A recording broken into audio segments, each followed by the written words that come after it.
And two municipal councillors from Ontario have jumped into the battle with campaign ads. Have a listen to one of them. Greetings from Canada, and congratulations to President Trump and his supporters. My name is Chris Leahy, and over my shoulder is the Pickering Nuclear Power Station here in Durham Region, just to Toronto, Canada. It's from here that the Ontario government generates the electrical power to be distributed to states in the U.S. such as New York and Michigan. My name is Rowena Santos, a councillor elected to 2 terms of office, and I'm standing in front of the CN Rail Intermodal Hub in the city of Brampton, Ontario, Canada, the city that I represent. This is the place where American goods land by rail in these containers to be distributed to warehouses across the entire country. The trucks and trains that transport those products will slow to a trickle, leading to a weaker economy for both countries, hurting cities like mine and yours. Learn more about how trade wars hurt jobs in cities at our website from citytocity.ca. Then join us in the fight to keep our local economies strong. I'm Rowena Santos, and I approve this message. And those are ads that are aimed at communities in the United States that may see a real impact from if there is a trade war between these two countries. First, we heard in those two ads, we heard Durham Regional Councillor Chris Leahy, and the second person in that is 2-term Brampton City Councillor Rowena Santos. Again, Rowena is joining us now, and in an earlier life, she also worked for the Ontario NDP at Queen's Park. Welcome to Ontario today, Rowena. Hi, Amanda. Thanks for having me. Tell me how this happened. Well, over the holidays, when just before Donald Trump was inaugurated, the threats around tariffs and trade wars started happening, and I got calls from residents and some businesses really concerned about it. Brampton is home to CN Intermodal Hub's largest hub, and the goods movement industry and sector is quite prevalent here in the city of Brampton. If tariffs, even the threat of tariffs, come into play, it's going to slow down all of that freight, all of that goods movement, and seriously impact local jobs and the local economy in Brampton. And so I'm wondering about whether you think this is an issue that should loom large during this election campaign. It will, and it is. In the provincial election, it's obviously something that's triggered it. And in fact, today at our council meeting, I passed another motion in regards to this so that municipalities can step up our retaliatory efforts. The motion I passed today was Made in Canada procurement policy, specifically targeting a threat from U.S. tariffs, looking at our purchasing power. We buy a lot of services and goods in Brampton. We have a $1.4 billion budget. You could compare that to other large cities across the country. And if we say, sorry, we're going to prioritize made in Canada goods and services over tariffed U.S. products, that is something that we as a municipality can do, and also encourage, all the provincial leaders who are running right now to support municipalities in our effort. Okay, we have a little piece of tape here of Marit Stiles this morning and her approach to this tariff threat. So here's what I promise you if you elect me as your premier. First, if Trump goes through with it and tariffs hit you hard, we're going to take care of you and your family through a strong income protection program.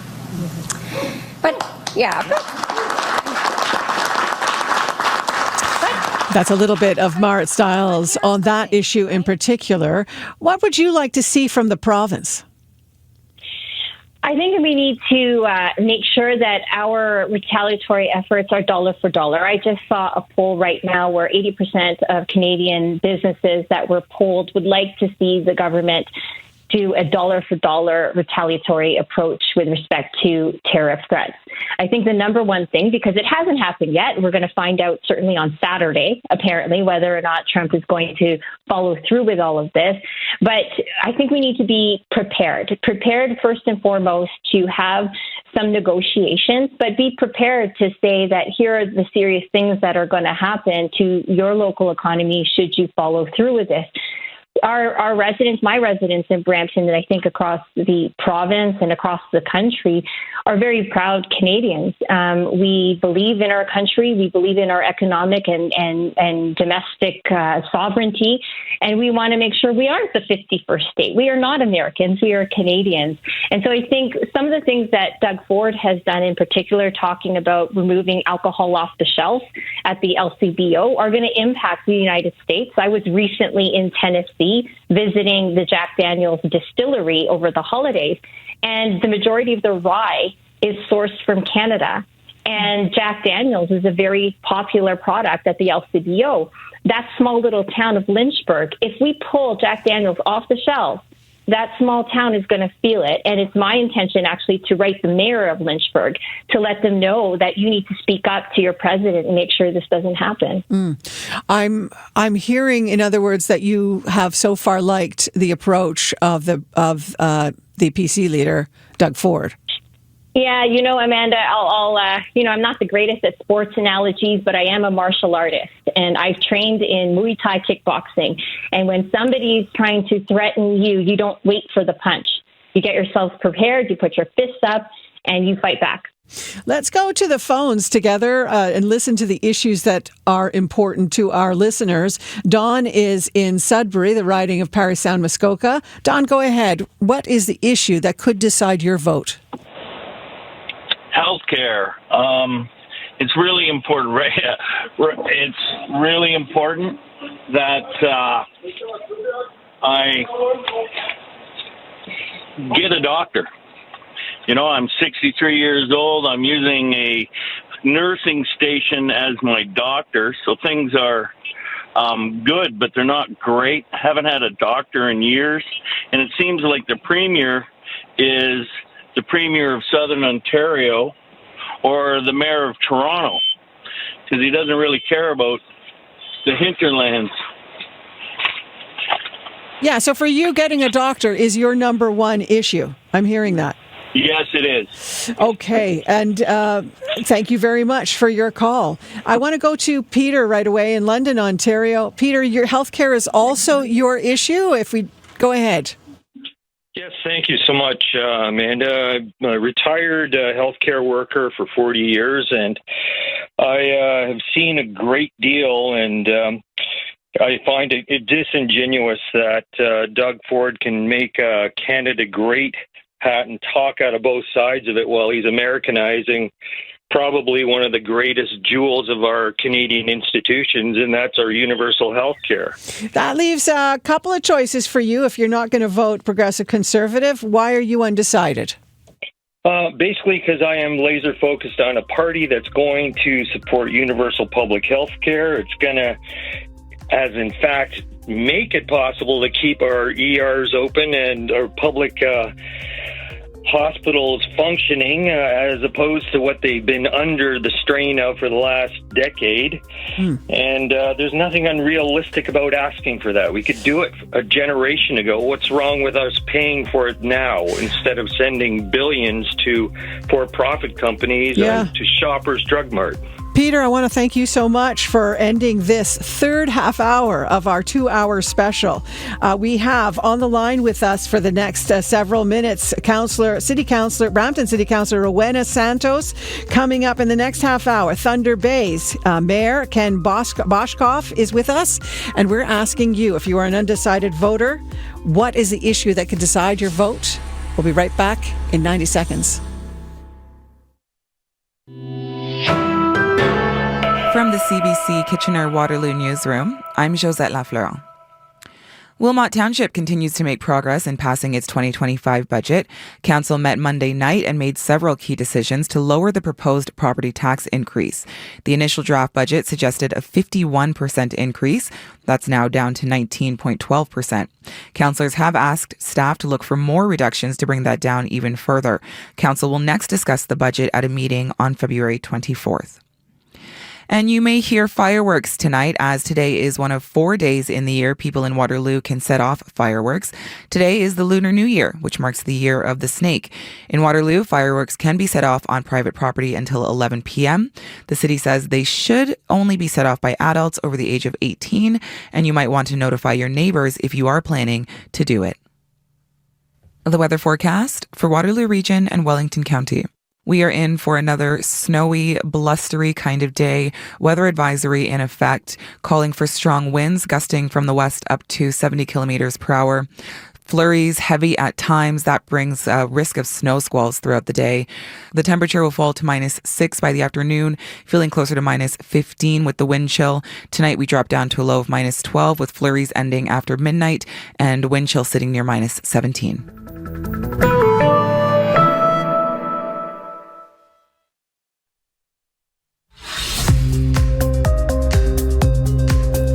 You're listening to the second hour of a special election edition of Ontario Today. I'm Amanda Pfeffer. As Ontario heads into an election campaign, we're opening the lines to undecided voters. What issue will decide your vote?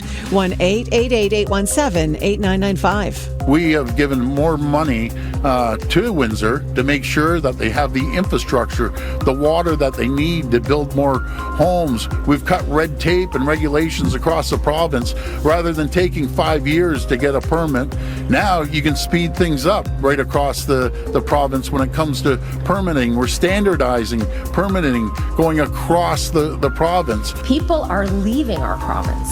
They are forced out of their communities that they grew up in. Young people are losing hope. I see it every day. Seniors in our province are ending up homeless. We're launching our tour here in Barrie because 55,000 people residing in this area don't have access to a family doctor. 55,000. It was just 2 weeks ago. We saw in the town of Walkerton 1,014 people line up in their parkas, some of them seniors with their walkers and in their wheelchairs, hoping they can register for the one new family doctor that was coming into town. And those are some of the leaders vying for the job of Premier of Ontario. That last voice, Liberal leader Bonnie Crombie. Before that, Marit Stiles, the leader of the NDP. And before that, PC leader Doug Ford. They're all launching their campaigns today. Coming up, we'll hear from Thunder Bay about the issues important for that community.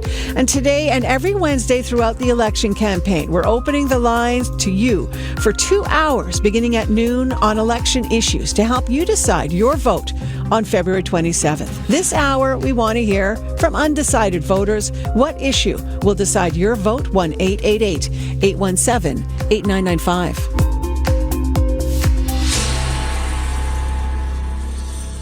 Normally, the first day of a campaign is a celebratory occasion. People are excited, but not today. With an election call in the face of looming tariff threats. We should be here at Queen's Park working across party lines to show Donald Trump strength through unity. But instead, Doug Ford has called an election, abandoning the people of Ontario when he needs them, when people need him the most. Now you have just been listening to Mike Schreiner. He's the Ontario Green Party leader. He launched his campaign this morning at Queen's Park. Mike Schreiner, sorry, was it this morning that he spoke? I'm not sure. It was this morning. Okay. Also at Queen's Park this morning. So we had the four leaders all getting on the road and launching their campaigns. Right now with us is two-term Brampton City Councillor Rowena Santos. Rowena Santos is, again, with us and part of a duo of councillors who got together to create ads and connect with communities in the United States to talk about the tariff threat. What are your thoughts on what we heard from Mike Schreiner?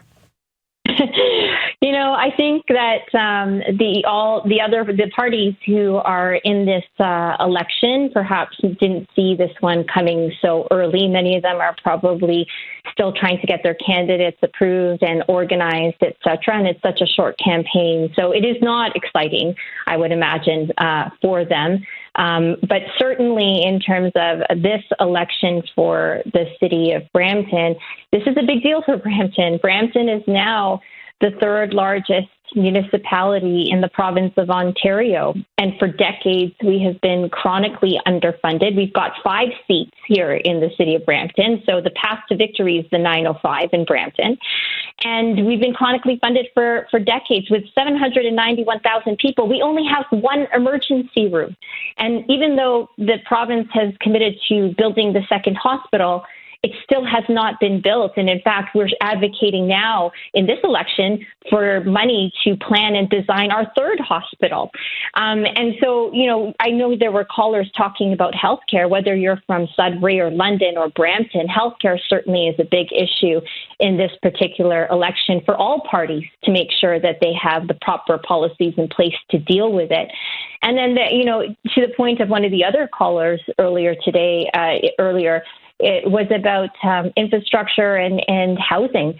Listen, the city of Brampton is one of the fastest growing municipalities in the country. We are trying so hard to build housing, but with housing, we have to build complete communities as well. That means more firefighters, more police officers, more water, wastewater, sewage treatment plants, community centers. And I'm not sure whether or not the provincial government and the federal government have stepped up to support municipalities in that way, whether you're large, small, or medium.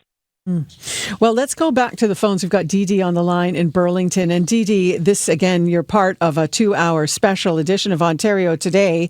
And we're asking undecided voters, what issue could actually affect your vote, could decide your vote? Again, our number 1-888-817-8995. Go ahead, Dee Dee.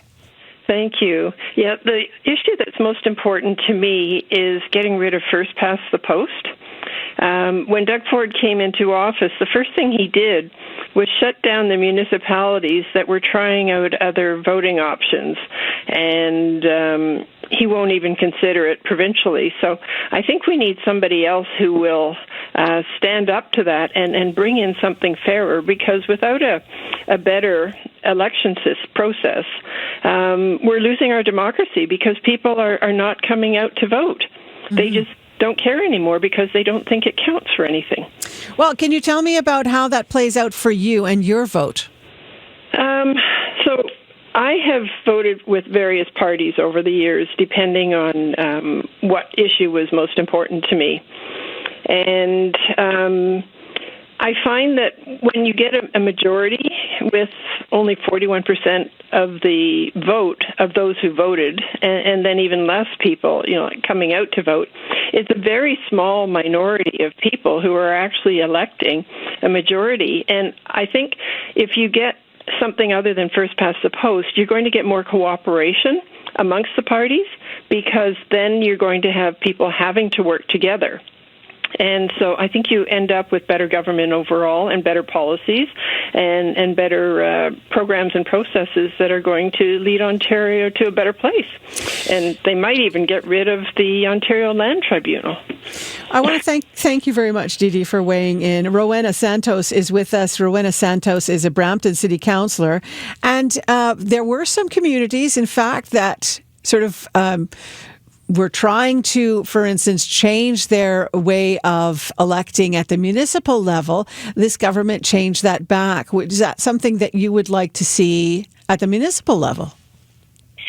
I think right now, Amanda, given the affordability issues and safety issues and healthcare issues that we're all facing across the province and municipally with homelessness and encampments, unfortunately, that sort of conversation, I don't think is going to make it for the majority of folks when they go to the ballot box 27 or 30 days from now.